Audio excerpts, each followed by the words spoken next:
Commissioners to order. The only item on the agenda for this meeting is discussion and understanding of our local ordinance pertaining to animal control. So what we have, I think, as much as anything, is the need to come to a better understanding of what our current ordinance states, what we've been informed about the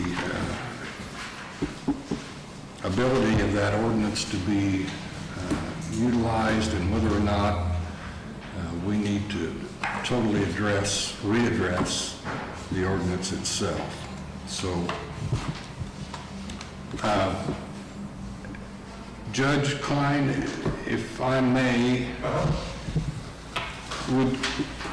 I think the biggest discrepancy is between what we consider to be a lawful ordinance, the way it was written, and the way you interpret that as a judge, and how you would approach it in relation to state statute. Okay, I can't speak as to specifics, but I will tell you, as a general rule, if there's a state statute that covers something, and there's a county ordinance that contradicts, the state statute trumps, like allowing a dog to stray, for example. Allowing a dog to stray in the state statute makes an exception for non-aggressive dogs in, I forget the exact term, but basically an agrarian setting. That's the reason why cities and towns have, you know, animals running at large ordinances, but out in the county, my dogs can walk in their field. Right. As long as they're not aggressive. The other thing my wife told me to say is to bring back rabies clinics. Bring back rabies clinics? Yes. Okay. And the reason why I've been, just as a matter of, she said that, and then also an aside is I've seen an uptick in rabies ticket cases, harboring a non-immunized dog, and that's just the dogs that the animal control officer comes into contact with people on. So I'm guessing there's a lot more, and I think historically we started the rabies clinic because there was rabies problems, and now, and I get it, if you own a dog or a cat, you should be able to afford a trip to the vet to get a rabies shot, but there's a big difference between going through the line at the rabies clinic for $15, $20 and $100. Yeah.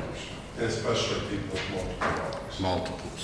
And we did it, it worked great before the pandemic. I didn't know that way. I was took my dogs in a stock trailer. Can I just interject? I just took my dog, it's a large dog, for a physical, just a physical, and a rabies shot. It cost me $450. Yeah. So I think that the health department, if they brought that back, that would be a big step for addressing one of the problems that can get people killed, rabies. You know, I'm vaccinated against rabies. The Army vaccinated me, but you know, other people get it. Right. Can I ask a question? Yes. I thought we had a leash law in the county, and he's saying it's not valid, You do have a leash law, but it's not and valid. I let my 2 dogs roam because the state statute says non-aggressive dogs can roam in agricultural areas. Yeah. And so the county ordinance doesn't really apply to Winter and Jennifer, my dogs. And that's the thing, if you can't contradict the state statute. But in town, the town is like Bedford, it's not agriculture.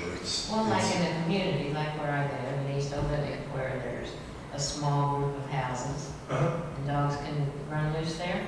Well, it's not, is, It's East not Lincoln fees, it's not incorporated. fees. It's not No, it's incorporated. not incorporated. Right, well, the key, I think the state statute talks about non-aggressive, Okay. you know. Now, does that mean they can, like, your dogs then could go to the neighbor's yard? Well, if the neighbor complains, then it's my obligation to get them off the Okay, that's yard. what I thought. And- So like the same thing would be in East Political. Right, If the neighbor if, goes to the neighbor's yard, even if they're not aggressive. I have to address it if they're trespassing, and the owner doesn't want them to trespass, then that's on me, to do something about As an owner, not as a judge. it. Right, it's on me as the owner. So where does the aggressive start? When they cross over into your neighbor's yard and come to halfway across it and start barking? I mean, I can't hear you, Wally. where does the aggression actually start? Is it, Aggression is like biting people and stuff, but that's different. it's not aggressive to just run up to a guy's porch and And wag their tail. all bark and, Well, if the dog, it's kind of like pornography, we know it when we see it. Yeah. I've got two big white fluffy dogs that are always wagging their tails. I would be hard pressed to believe that those dogs are ever aggressive. I've got a Chihuahua that's aggressive every day that lives in the house. So, you know, I'm sure you've seen dogs, how they get. I have. The legal term is, not the legal term, but the scientific term is piloerect. The hair goes up on the back. right? Now there's also, you gotta remember, there's the state statute, and there's also property rights. The landowner that owns that land, if he doesn't want those dogs there, then that's what the landowner, that's a private cause of action. And I should, as a private owner of the dogs, should remove those dogs and not allow them to go on my neighbor's property if that's what they want. Some neighbors don't care, but some would. But I think that's the reason we're having this discussion is the neighbors do care. Right. Yeah. And we have a regular set of dogs that continue to do this very thing. Right. Question is, what are we gonna do with them? So as far as the ordinances go, I know they can't contradict state law. If there is, like some of these ordinances mirror the state law basically, word within it, it is a different penalty or whatever because of words, but you can't have that either, right? You can't have an ordinance. Right, otherwise, like, say speeding tickets. You guys would make all county road speeding tickets, ordinance violations and collect all those in county. But you can't do that. Yeah. So I think some of these ordinances, because they mirror state law and have their own, like some of these things, that's why Chad, for the last couple of years, has been enforcing the state law side of things and basically not paying much attention at all to the ordinances because they're, even if they are word for word with the state statute, it has its own penalties and things like that that you can't do because there is a state law that regulates. And just to be clear, I'm not prejudging anything, but, it's a problem that needs fixed. What we get into is, I feel like we get caught in the middle between what we believe is just for the victim, whether it's a victim of trespass or victim of aggressive dogs biting or destruction of domesticated animals by straying dogs or whatever. We can't give Chad or the sheriff a directive because we believe that our ordinance is not correct. So, There's already a state statute that deals with biting dogs. yeah. I have prosecuted over the course of my career. Many of those I've prosecuted whenever I was a prosecutor, dogs causing death. So there's already state statutes that deal with that. There are other remedies. As a stock owner, I have cattle, and when I had sheep, goats and sheep are like a magnet to a dog as far as killing them, and sheep are just looking for a reason to die.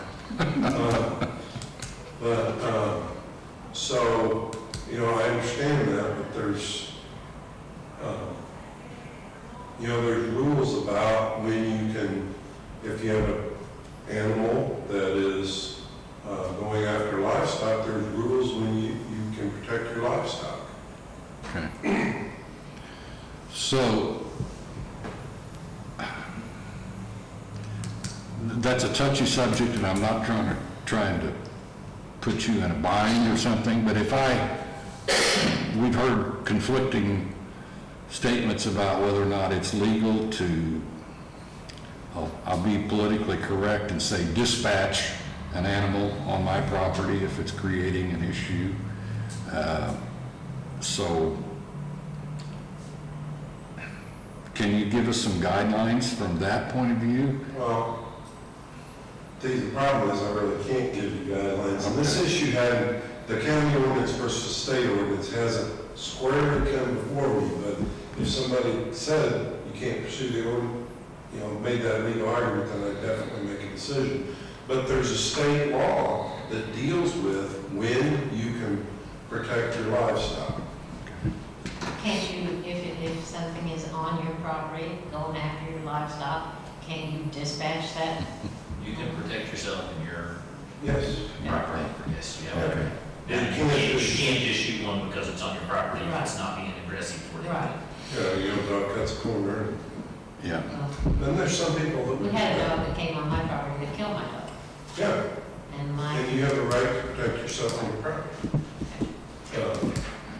But yeah, there's state statutes that deal with all this. It's kind of like, there's also a state statute that deals with disposal of basically a dead farm animal, and there's also a state statute about cattle running astray. And there are exceptions in that, one being like a cattle guard. If you have a cattle guard, you are basically exempt from your cows running astray by state statute. That's, the cattle guard people have a good lobby, I guess. Yeah. The other one is, you know, the general statute talks about disposing of a dead farm animal that has to be greater than 4 foot in depth. Well, then if you dig in and go to all the State Department of Agriculture codes, you know there's such thing as an above-ground burial that is recognized by the state of Indiana. There's certain requirements you have to do, but, so it's not just simple. And when you deal with their animals, everybody's touchy because we love our dogs, we love our cats. I do, my cows. But, so there's a lot of state statutes that are tools in the toolbox, but yeah, there's above ground burial, there's composting, and some of these things make a lot of sense when you go, well, we don't want animals to get in and kill our crops. We don't want spread of disease. We don't want body fluids flowing into water that's going to go downstream. Things like that. They make a lot of sense, but you have to do them in a certain way. So, I mean, I bought a backhoe just so I wouldn't have to have Chad come and see me sometime. And I also think there's a difference, like, if I have a goat that dies in the middle of 640 acres, and my closest neighbor is a half mile in any direction, and I'm not bothering them, you know. But if I have a cow die right next to the neighbor's house, that's a problem. A lot of this goes back to respecting other people.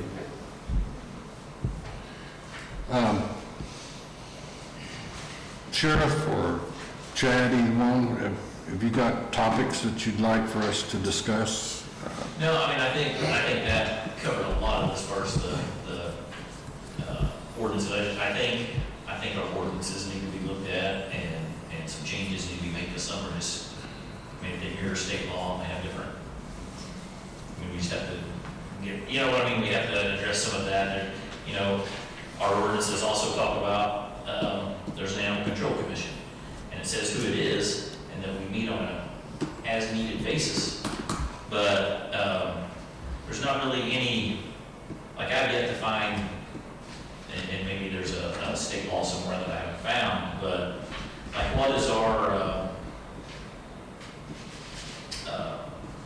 I guess our jurisdiction, or our, like, what can we do, what can't we do, what's the, like, if we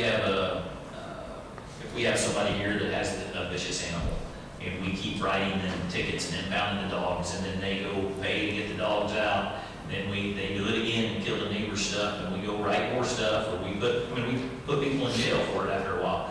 But, like, what's the process for the Animal Control Commission to say, to actually declare these animals vicious and start putting some of these things in there?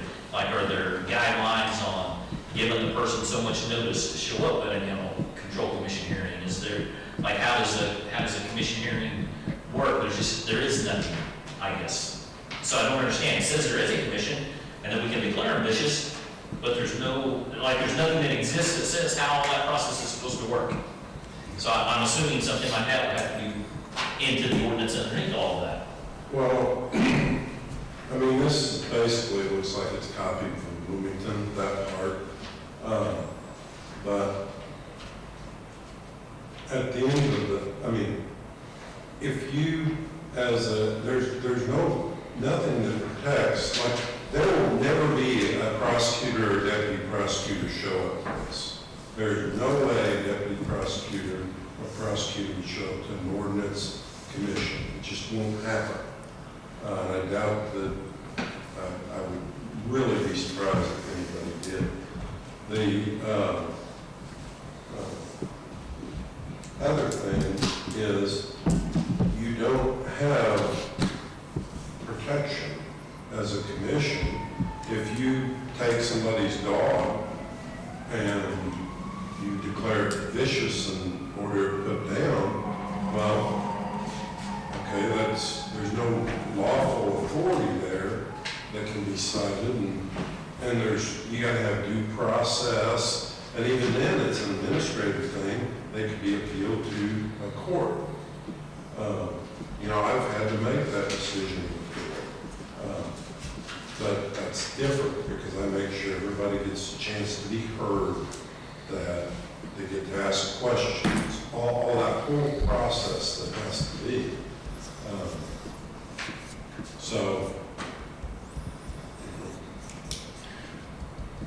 There is a variation here between, I mean, what we've been talking about right now is criminal. I mean, how we look at it as a criminal charge. But there's also the civil side of this that I don't know whether the general public understands, that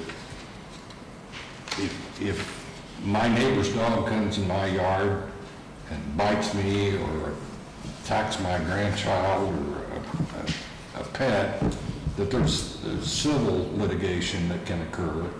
And we, as a county, would probably never be involved in that, other than maybe if Chad was called to testify at that or something of that nature. But so we don't want to leave out that opportunity for the public to resolve an issue. So, and I've done a few chicken cases where chickens were killed by dogs. yeah. So, I mean, that's a small claims case. Yeah.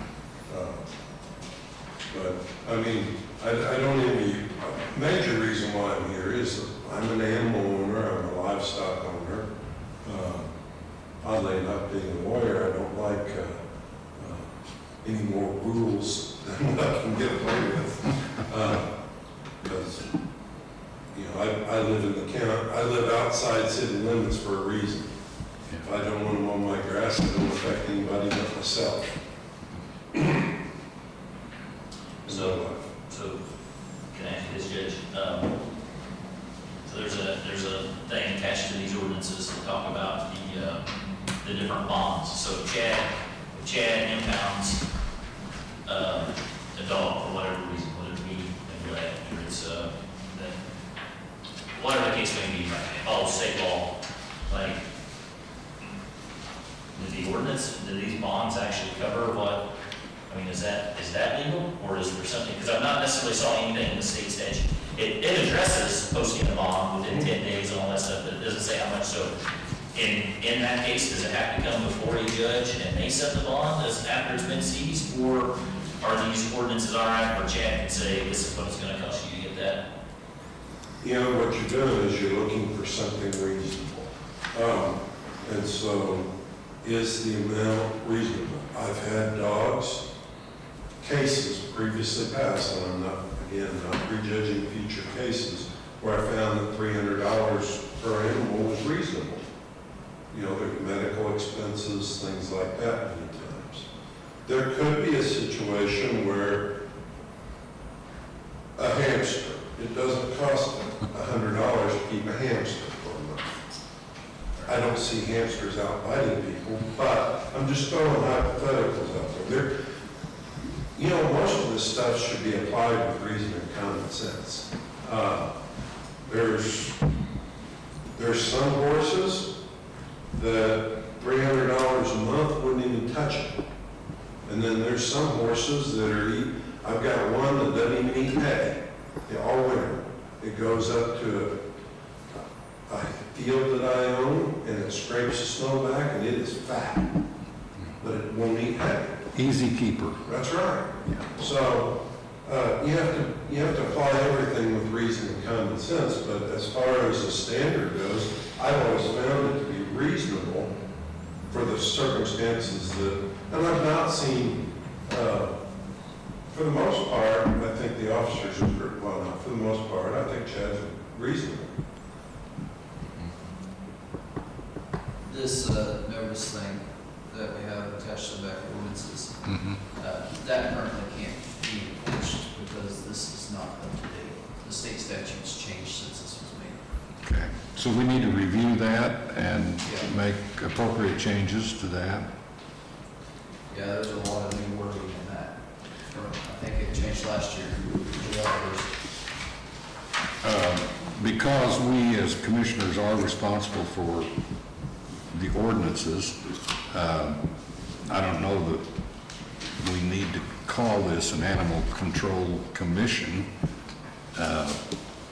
judgment, but I think we can address the change in that notice sheet that you're referring to. And we're not going to do it today, but we will address that. And I feel like probably Mr. Smith probably needs to Yeah, address ordinances in general, a little bit, and conversing with Chad too, whatever, but I think we need to straighten the ordinances in general, so we don't have conflicting things Yeah. in state law and what, I mean, there are some things that we may or may not, even if there's not a state law, I don't know that we want. I mean, what do I tell somebody if there's an ordinance that talks about cats, but I got no place to take cats?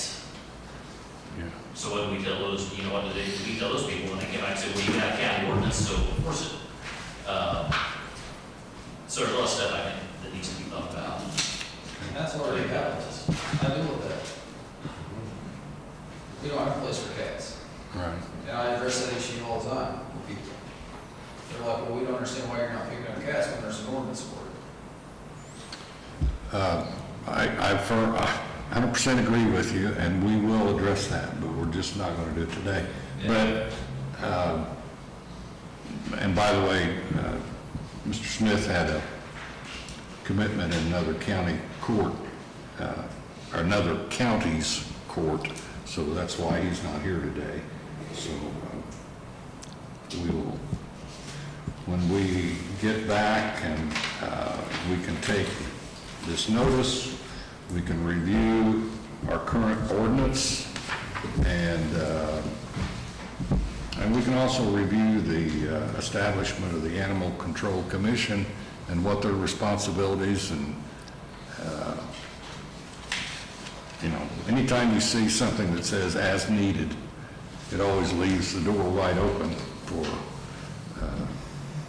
doing too much or not doing anything at all. So we So, will, Judge, do you have the, or a judge, have the authority, like we have seized the dog under state law for, because they're vicious and they continue to get out and kill it or whatever. I'm assuming you guys would have the authority to have that dog, to declare that dog, to have that dog put down or to do whatever with that dog. After due process is filed, after the owner has had a chance to obtain legal counsel if they want, after a hearing, so there has to be due process. And yes, I mean, if push comes to shove, eventually, and some people have just mean dogs, and they, for some reason, don't want to deal with the problem themselves.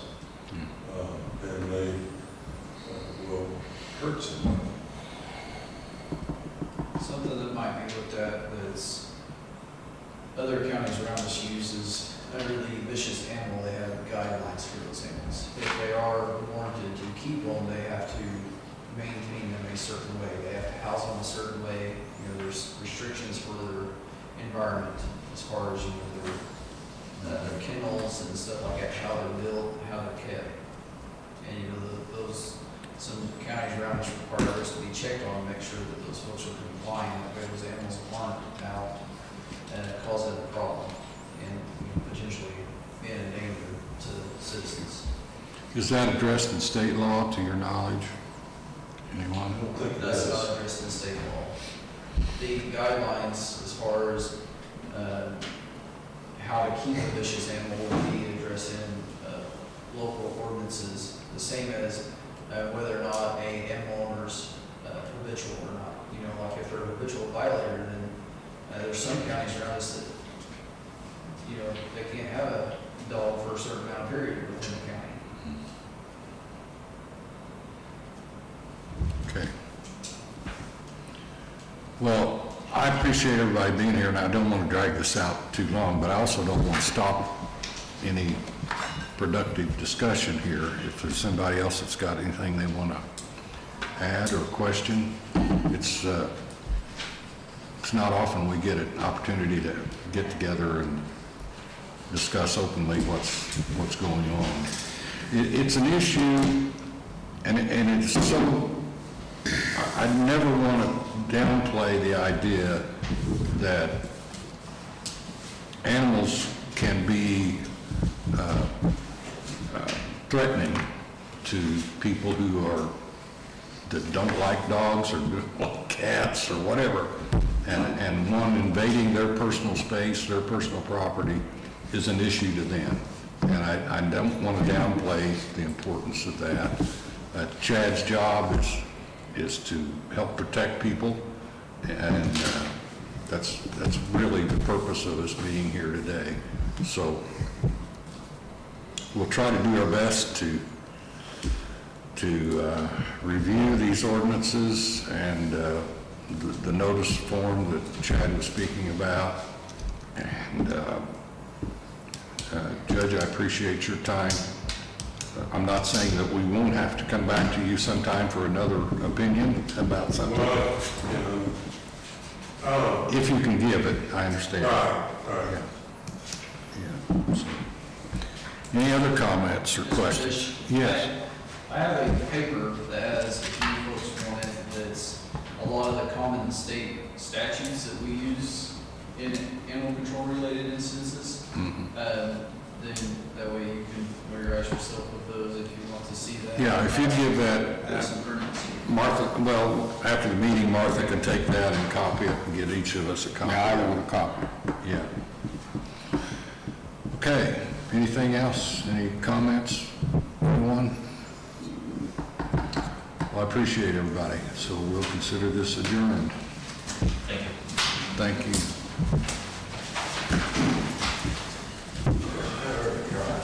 Little green.